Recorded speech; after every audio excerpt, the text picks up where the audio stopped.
What's up, YouTube? I'm gonna try to do this in a single take here, but I don't know if you guys remember a little while ago, I made a video comparing this very awesome watch. I think this was the Sun 025 Kinetic Tuna. Really awesome watch. I think I paid $500 for this, and just recently I mirrored polished it. I thought it was pretty cool. It had a brush finish on it before. But I really like this watch, and I think it represents really good value. It is hefty. It feels great. It looks great. It keeps great, obviously, because it's a Kinetic. It keeps great, accurate time. The only thing is, I guess a lot of people have an issue with Kinetic that you have to. It has all the disadvantages of quartz and all the disadvantages of a automatic, I guess. I see it as advantages of both. It just is a great. I love it. I love it. It's a great watch. Okay, and I'm wearing my old. I don't even know what model that is, but it's another Kinetic diver. But that's not the point of this particular video. But I made a video not too long ago comparing these two guys here. Let me zoom in on these guys just a little bit here. Whoa, that's too much. Okay. And the real comparison there was, this is my SSBN 031, I think that's a 031. And in that video, I think it came off that maybe I was bagging on this one a little bit, just because right now I think it's over $1,000. And I thought, the real comparison was, well, they're both kind of quartz technology. Well, they're definitely quartz technology. This is quartz and this is quartz. This is the 300-meter Marine Master Professional Tuna.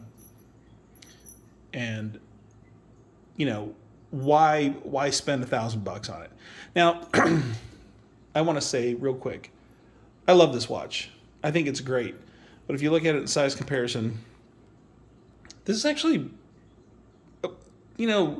when you read the internet forums and you see the videos, you think this thing's just going to be massive, in terms of how it fits on the wrist. And you look at compared to this watch, the SUN, it's not very big. And on the wrist, it actually feels kind of small, believe it or not. But that domed crystal, my God, that is cool. Okay, so anyway, there we got this. But kind of the main point of that last video was the price. I felt like I was really critical of the price on this. And maybe I still am a little bit, I don't know, at $1,000. But, point of this video is, if this seems like not a good value at $1,000, what about this guy? Here is my brand new, I guess this is what they would call the Emperor Tuna.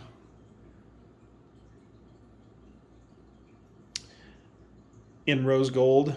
And I'm going to tell you right now, it does not look like the old real brassy gold from some of the Seiko offerings from before. I don't even think it looks very rose gold, to be honest.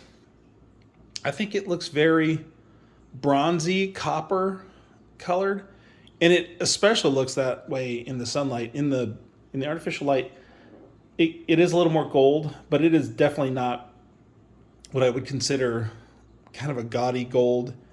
It looks very nautical, like you see brass and bronze components on vessels all the time, just because the way they resist corrosion. But it's an amazing looking color. I struggled because I thought, well, man, what if I get this thing, and it was expensive. If I get this thing and it's not, it's too gaudy. But I have to say, it's very nautical in that respect. So this was pretty expensive. This was $3,700, and it's got the automatic movement. It's from some Grand Seiko line, and I'm sure you can look that spec up. I just don't have it written down in my notes or memorized, but it is the undecorated version of that particular movement in a Grand Seiko. And if you look at that second hand, it is buttery smooth when it goes around the dial. It is amazing. Actually, everything on this watch feels amazing. The crown feels amazing when you unscrew it. The setting of it feels amazing. The gear train feels amazing. The bezel it's just great. I mean, it's not too hard to move. It's not too easy to move. The clicks are real positive, and it lines up perfectly with the chapter rings. The Seiko's got these new kind of these silicone straps on here, which I love them much more than the old compression straps. Those just were very stiff to me, and these are definitely an upgrade over that. But I wanted to show that off a little bit, and I do like. And now I'm going to get roasted for this. I like the handset on these compared to the previous rose gold version of this watch. You can see it's got the focus. And you can tell I wear it because I already got some scratches in here. It's got the metal keeper on here. Just like, I think they're moving towards that. I haven't seen the old plastic or rubber keeper in the newer offerings, so I like it. And even the clasp. So everything on here looks good. Just kind of give you a roundabout. You can already see here, let me show you. See that little, that is not a reflection. I don't know how, but I dinged that. And it made a kind of a dark spot in the in this coating here. But it's not silvery underneath there. It didn't knock that off of there completely, but it was a little disappointing that I got that so early. But again, I didn't buy it to baby it.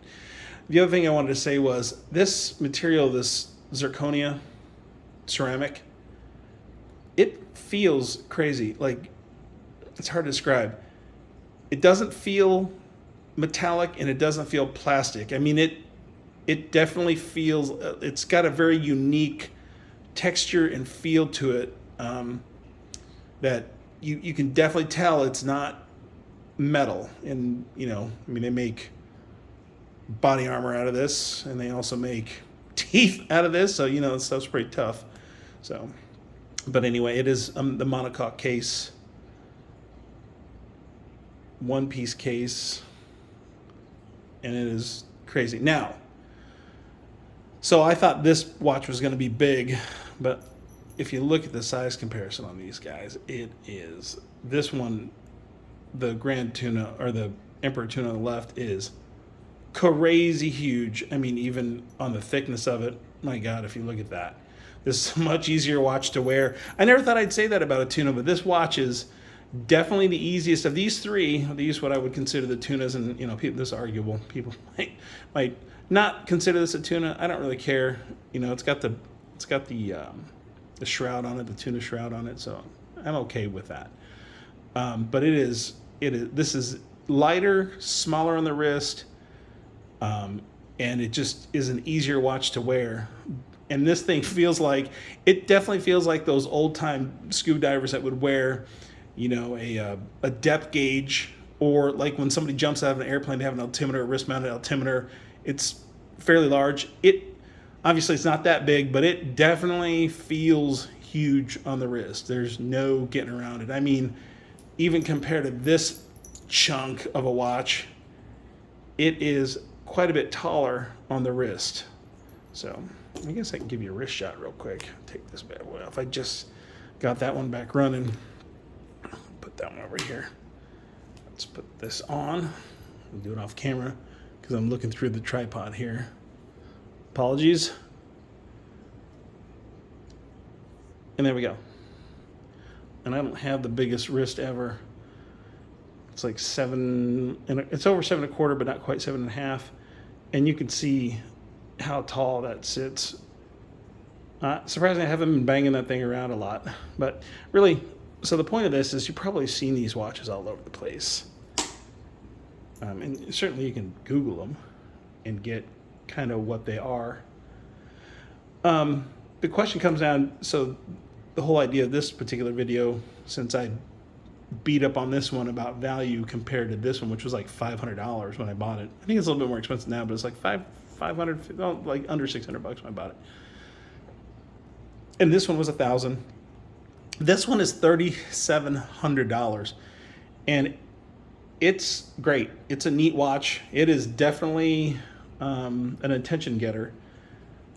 But so arguably the movement is top of the line in this one.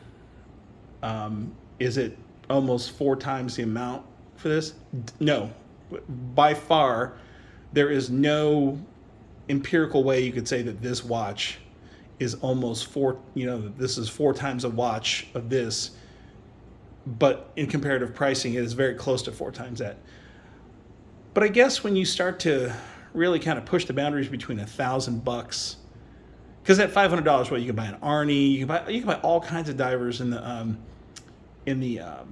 Seiko lineup that compete at the $500 level. But once you start getting into this kind of this tuner range, they go from like what, $1,000, and then there's the quartz models, 1,000-meter quartz models at the 600 and 1,000, and then they got the 1,000-meter automatic. There is no quantifiable amount of materials that makes this watch almost 4 times the price of this one, 3.5 times. Okay. But I will say this, that this watch, it is, again, it's diminishing returns in terms of the materials itself, when you go to do a cost comparison. But this watch, the feel of it and the look of it and the exclusivity of it, you just don't see these around. I don't think I've ever seen an automatic version of this in the wild other than the one I own here in my hand. I've seen the quartz version of these in the wild, but never this automatic. So, and who's going to care, right? Maybe another Seiko head. But when you want to get the pinnacle, I think, of this particular range, that's what it costs. It's $3,700. That's what it costs to get the watch that arguably, and it definitely, the quartz is probably the more, I guess, correct version of this in terms of like all the tests that were done and that deep sea diver that went down. I don't think it was the automatic version. Now, I could be wrong, but in this particular case, I think if you're looking for the kitchen sink mentality that Seiko threw at this to make this watch, that's what it's going to cost you, is $3,700. So, but it does feel great to wear it. I can't stop staring at it when I'm wearing it. It's definitely, what am I trying to say? It definitely has that cachet in my own mind, and the way it feels. To me, it was worth the money. Now, I could say that, $3,700 is a lot of money. You could buy a lot of nice watches. You could buy a lot of Swiss watches for $3,700 that have, probably a pretty equal wrist feel and presence. But in some ways, and I have Omegas and I have IWCs. Some of those get kind of boutiquey and they feel very, jewelry oriented. This thing is not jewelry oriented. This is like an airplane instrument or a dive instrument. Well, it is a dive instrument, but it is a tool watch. Look at this thing. It is inelegant as hell. You are not wearing this to something fancy with a suit on. It would, first of all, it would never get under the cuff, but this is the watch that you grab when, you need it to work and it's going to be in pretty extreme environments. That's kind of why I, place this watch. So this video has gone on way too long just to talk about this. But, like I said, I beat up this particular model for the price because at the time I didn't think it was twice the value of this watch. And I still think this is probably, because it is stainless steel and it's got a ceramic bezel and it's got a dome crystal and all that. But gosh, is it twice a watch of this? I don't know. That high torque movement that is definitely an advantage, especially when it comes to, keeping good time in the battery life and everything else. This being 3.5 times this, again, there is no quantifiable way to say, yes, it's the materials. It's not. Is there a premium over that? Sure. It is probably literally just the exclusivity of having this watch. But anyway, I just wanted to show that off a little bit. I love it. It's expensive. It's $3,700. that is a tough pill to swallow. But again, if you want to move to this top of the range, that's arguable. You may not think that. That's what it costs. But anyway, just showing these guys off. Here's that polish again. I did. Let's go. That's my cat in the background. Sorry. I liked it. It was brushed and it had a bunch of, there's that one. And again, let me just show you that one. I wish this one had a dome crystal. That would be perfect, but I can understand why they didn't do it. But this has become really a wearer in my rotation just because it wears so easily and it's so lightweight. It actually feels a lot like this on the wrist. And here's that one. I don't remember what model number that is. You can probably get a good look at it there. Pretty neat. How about this one? On Station Okinawa. Man, there's this one. I'm glad to have it added to my collection. It's really fun. Having said that, if I had to buy this colorway again, I would for sure. The other ones, I thought this would become kind of a novelty that would wear off, but no, I'm really glad I bought this colorway. I would not choose a different one. So anyway, if if you guys were on the fence about buying a tuna, you needed a kind of a size comparison between these two. There you go. Not unwearable by any stretch, but it is bigger. So anyway, hope you guys like that one. Bye.